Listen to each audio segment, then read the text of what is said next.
আমরা ভেবেছিলাম জুলাইতে যখন রাজপথে সনাতনীদের রক্ত ঝরেছে বৈষম্যহীন বাংলাদেশ বলা এইবারই গঠিত হবে, কিন্তু আমরা দেখলাম আমাদের শান্তিতে নেবল শহীদ ডক্টর মোহাম্মদ ইউনূস স্যার যখন এলেন এই বাংলাদেশকে আবার সেই বৈষম্যের বাংলাদেশ গড়ে তুললেন, এই বাংলাদেশকে সনাতনীদের জন্য কাল বাংলাদেশ গড়ে তুললেন।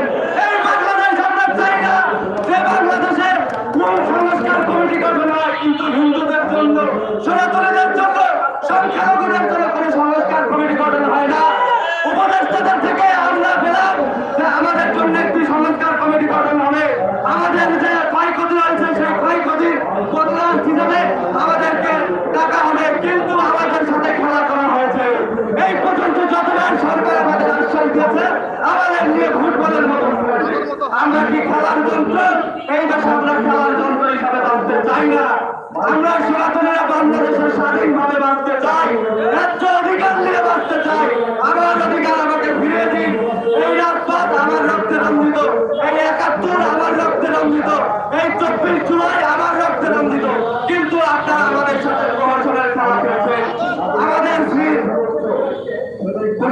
স্যার উনি চট্টগ্রাম বিশ্ববিদ্যালয়ের শিক্ষক, একজন শিক্ষককে যেভাবে লাঞ্ছিত করা হয় এটা কি কোনো দেশ? এটা মগের মূল্য, এটা কোনো দেশ হতে পারে না।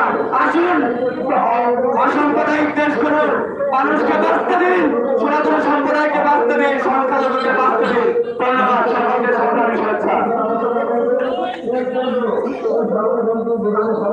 সংগ্রামী বন্ধুগণ, এ পর্যায়ে আপনাদের মাঝে বক্তব্য রাখবেন জাতীয় নাগরিক সেবা সংঘের যুগ্ম সাধারণ সম্পাদক, বাংলাদেশ হিন্দু মহাসংঘের ঢাকা মহানগরের সম্মানিত সভাপতি শ্রীমতী পুতুল বেশ।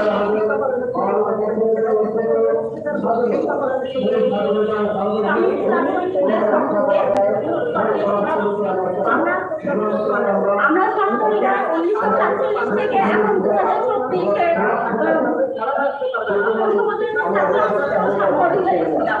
আপনারা যখন শুরু করলেন তখন এই রাজ্যে কোনো বৈষম্যের ঠাঁই নেই।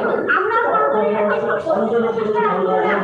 ছিলাম না, আপনারা সবার করে বলেন আমরা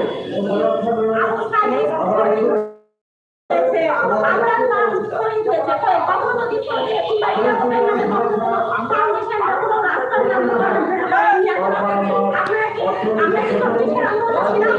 আমাদের কি কোনো অধিকার এসে নাই?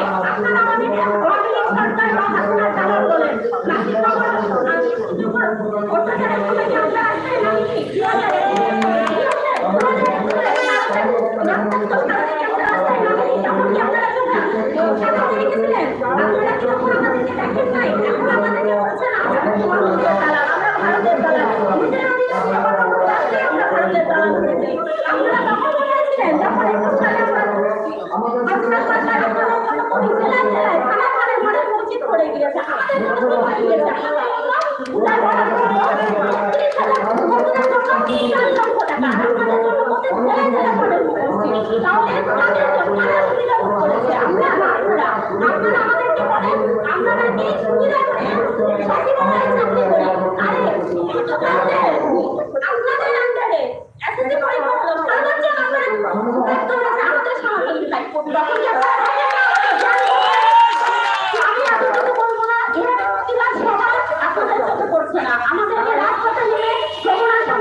কিন্তু এই শিকার আমরা বাংলাদেশের হিন্দুরা ২০২৪ সাল থেকে আসছি, এখনো হচ্ছে।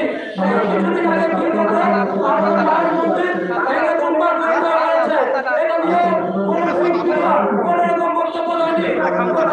বাংলাদেশের ৫৬ টিভি চ্যানেল কোনো একটা টিভি চ্যানেলে আমাদের এই প্রতিবাদ করেনি। এটাই কি প্রশ্ন নয়? আমরা কি প্রশ্ন